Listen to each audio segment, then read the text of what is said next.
ሰላም ጤና ይስጥልኝ እንደምናላችሁ ሞገስ ሞተርስ ነኝ። እንግዲህ ሞገስ ሞተርስ የአውቶሞቲቭ ባለሙያ በአውቶሞቲቭ ዘርፍ ላይ ለባለፉት 15 ዓመታት የስራ ልምድና ቆይታ ያለኝ ከሆላንድ ካር ከመኪና መገጣጠሚያ ጀምሮ በቀጣይ በበላያ ሞተርስም እንደዚሁ በኳሊቲ ኮንትሮል እና በሴልስ በቴንደር የሙያ ዘርፍ ላይ በተጨማሪም በካኪ ሞተርስ ላይ በሽያጭና በጨረታ ክፍል እንዲሁም በኳሊቲ ኮንትሮልነት አገልግዬ በተጨማሪ በማስ ትሬዲንግ አሁን ደግሞ ባለሁበት በሃሌል የመኪና አስመጪ ድርጅት ውስጥ የኤሌክትሪክ መኪኖችን የሃይብሪድ መኪኖችን በሽያጭ ኃላፊነትና በሽያጭ ባለሙያነት ላይ እያገለገልኩ የምገኝ በዘርፉ ላይ በሴክተሩ ላይ ሞገስ ሞተርስ በሚል በቲክታክ ፔጄ እንዲሁም ደግሞ በዩቲዩብ ፔጄ ላይ ሀሳብ አስተያየቶችን ኢኮኖሚያዊ ጉዳዮችን እንዲሁም ደግሞ ቴክኒካል ጉዳዮችን ትንታኔ የምሰጥ ባለሙያ ነኝ። የዛሬው ርዕሰ ጉዳያችን ዛሬ የምንወያይበት የምንነጋገርበት እንግዲህ እንደሚታወቀው በኢትዮጵያ ለመጀመሪያ ጊዜ በእርግጥ ቴክኖሎጂው ቀደም ሲል የነበረም ቢሆን በኢትዮጵያ እንደ አዲስ ግኝት የኮምፕረስ ናቹራል ጋስ ወይም ደግሞ በጋስነት ደረጃ ያለን የነዳጅ አይነት ኢትዮጵያ ለመጀመሪያ ጊዜ አምርታ እንዲሁም ፋብሪካውን ገንብታ ለገበያ የምታቀርብበት ሁኔታ እንዳለ በቅርቡ መነገሩ የሚታወስ ነው። እንዲሁም ስራ የመጀመር ሂደት ላይ እንዳለም በተገኙት የሚዲያ ማስረጃዎች ላይ ይታወቃል።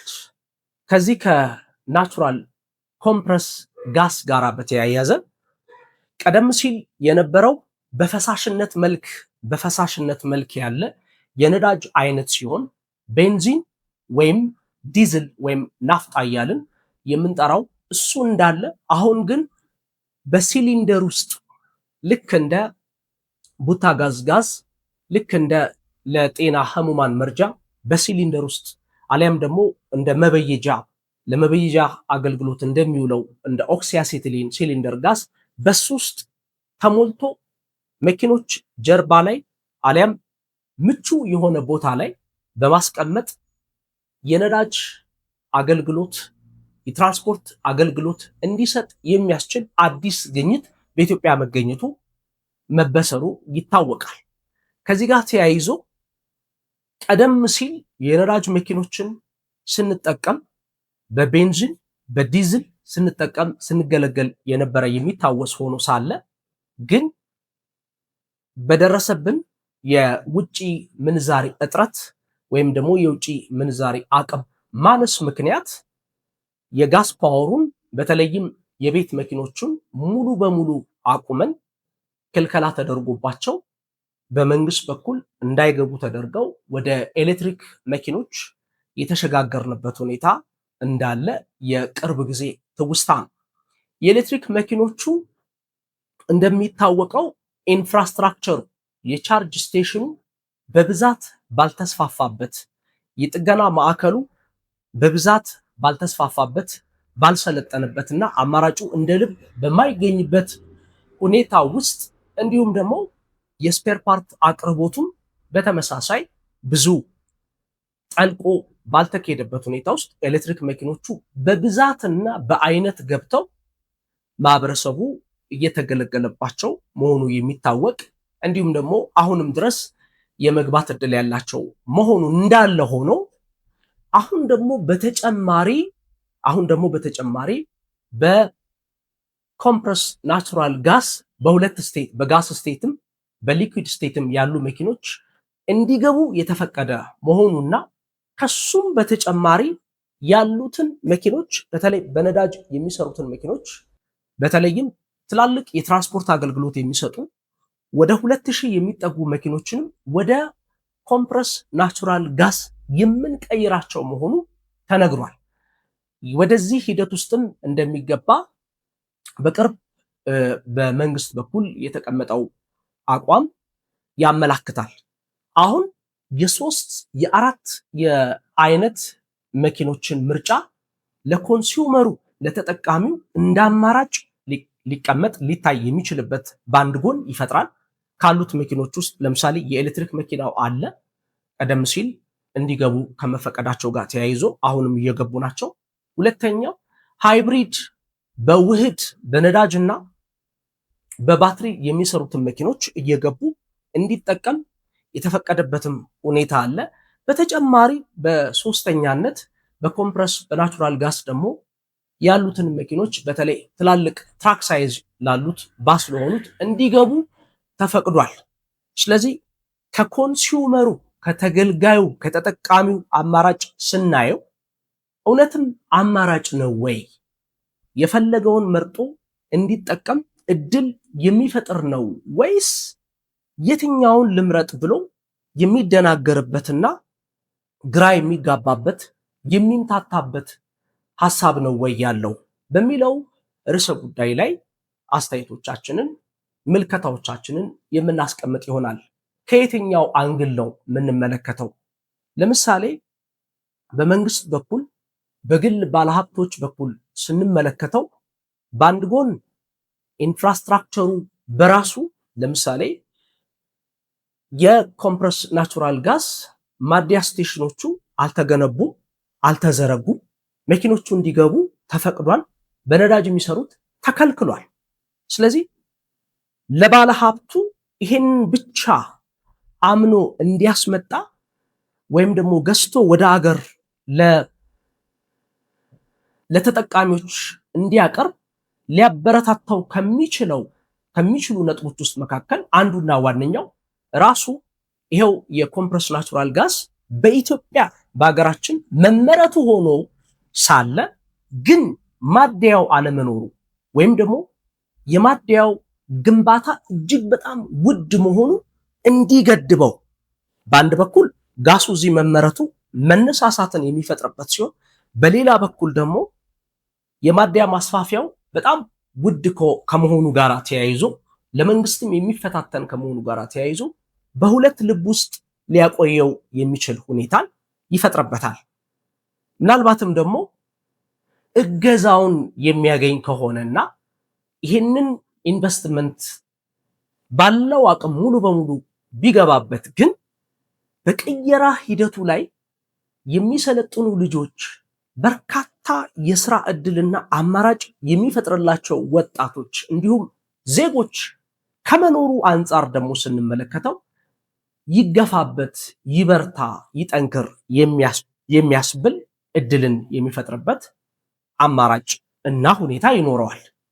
ስለዚህ በሁለተኛነት ደግሞ በአንድ ወጥ አግሬሲቭሊ ወይም ደግሞ ትልቅ የብድር ከባንኮች የሚያገኝበት ሁኔታ ኖሮ ይሄንን በኮምፕረስ በናቹራል ጋስ ብቻ የሚሰሩትን መኪኖች እያስገባው ለገበያ ላቅርብ የሚለው ቅድም ከተቀመጠው ጽንሰ ሐሳብ አንጻር ወጣቶች ለምሳሌ የመቀየር ሂደቱ ዝም ብሎ ራንደምሊ የሚሰራ አይደለም። በእርግጥ የኮምፕረስ ናቹራል ጋስ በቤንዚን የሚሰሩትን መኪኖች ወደ ኮምፕረስ ናቹራል ጋስ መቀየር ሂደቱ ቀለል ያለ ቢሆንም ነገር ግን ወጪው የራሱ የሆነ በጀት ሊበደብለት የሚገባ ወጣቶች መጠነኛ ስልጠና አግኝተው የመቀየር ሂደቱ የሚያከናውኑበት ይህን ለማድረግ ከመልካም ዕድል አንጻር ልንመለከተው እንችላለን። ነገር ግን በዲዝል የሚሰሩትን መኪኖች በናፍጣ የሚሰሩትን መኪኖች በቀላሉ የመቀየር ሂደቱ የሚሳካ የማይሆንበትም አማራጭ ስለሚኖር ወይ መኪኖቹ ከዛ ሲመጡ ሙሉ በሙሉ ለኮምፕረስ ናቹራል ጋስ ብቻ ዝግጅት ያደረጉ መሆን ይኖርባቸዋል። በተለይም እኛ ሀገር ላይ እንቀይራቸዋለን ያላቸውን ትላልቅና ግዙፍ ወደ 2000 የሚጠጉ ባሶች የሚሰሩት በዲዝል ነው። ይሄንን ሙሉ በሙሉ ስልጠና ሰጥተን ወጣቶችን የስራ ዕድል እና አማራጭ ፈጥረንላቸው ወደዚህ ሴክተር መምጣቱ አንድም መንግስት በስራ አጥነት ትልቅ መቃወስ ከሚፈጥረው ሁኔታ ነፃ የሚሆንበት እድል ይፈጥራል። የውጭ ምንዛሬንም የሚያስቀርበት እድል ጋሱ እኛ ሀገር ከመኖሩ ጋር ተያይዞ መልካም አማራጭ ይፈጥራል። ነገር ግን ለባለ ሀብቱ አሁንም በሁለት ሀሳብ ውስጥ እንዲምታታ የሚያደርጉ ሁኔታዎች ግን እንዳሉ ይቀመጣል። ለራሱ ለመንግስትም አስቸጋሪ ከሚያደርጉበት አንዱ ፖሊሲን ከመንደፍ አንጻር አንዱ ከሌላኛው ጋራ ሊጋጭ የሚችልበት ሁኔታም ሊኖር ስለሚችል ይሄንን አጥርተን ለይተን በደንብ ፈትሸን መርምረን ሐሳብ አስተያየት ልንሰጥ የሚገባበት ሁኔታ እንዳለ ሆኖ አሁንም ያልተቋጨው ለምሳሌ በግል ባለሀብቱ ዙሪያና በዛ አካባቢ በዚህ ዘርፍ ላይ ለመሰማራት ፍላጎት ካላቸው ባለሀብቶች አንጻር ስንመለከተው የትኛውን ገፍቼ ልቀጥልበት፣ የኤሌክትሪክ መኪኖቹን አግሬሲቭሊ እያመጣው ለገበያ ለኮንሱመሩ ላስቀጥል ወይስ በናቹራል በኮምፕረስ ጋስ የሚሰሩትን እያመጣው ላስቀጥል የሚለው አሁንም ኢንቨስትመንት ነውና ኪሳራን ሊያስከትል የሚችልበት ሁኔታ ሊኖር ይችላል ብሎ የሚኖረው ስጋት ስለሚኖር ግልጽ የሆነ ፖሊሲ ከመንግስት በኩል ሊያገኝ ይገባዋል። ስለዚህ በኮንሱመር አንግል ስንመለከተው አማራጭ ከመፍጠር አንጻር በአንድ ጎን ጥሩ የሚሆንበት እድል አለው። ወጣቶች የስራ አማራጭ ከማግኘት አንጻር ከተመለከትነው አሁንም ሁለተኛ የተሻለ እድል ነው። ራሱ ኮምፕረስ ናቹራል ጋስ ምንም እንኳን ካርበን ዳይኦክሳይድን በዝቅተኛ መጠን ያለው ቢሆንም ከድምፅ ብክለትና ከነዳጅ ከአየር ብክለት አንጻር ስንመለከተው አነስተኛ መሆኑ አሁንም እንደ መልካም አማራጭ የምንመለከትበት እድል ይሰጠናል። የውጭ ምንዛሪም ማስቀረቱ እንዳለ ሆኖ ሌላኛው የቴክኖሎጂ ለውጥንም ከማምጣት የተሻለ እድል የሚፈጥርበት ሁኔታ አለ። ስለዚህ በእኔ በኩል እንደ ባለሙያ አማራጮች በስፋት ያሉበት ነገር ግን በጥንቃቄ ማኔጅ መደረግ ያለበት ሁኔታ መሆኑን የሚያመላክት እድል እና ሁኔታ ይፈጥራል የሚል ሐሳብና አስተያየት እሰጣለሁ። እናንተ በእናንተ በኩል ደግሞ ያለውን ከኔ የተሻለ ገዢ ሐሳብ ካለ ለመማርም ዝግጁ ስለሆንኩኝ እናንተ ደግሞ ሐሳብ አስተያየቶቻችሁን በዚሁ በኮሜንት ሴሽን ላይ ብታስቀምጡልኝ የምቀበላችሁ ይሆናልና ስላዳመጣችሁኝ ስለተከታተላችሁኝ እጅጉን ከልብ በመነጨ አመሰግናችኋለሁ። ሞገስ ሞተርስ ነኝ። መልካም ቆይታ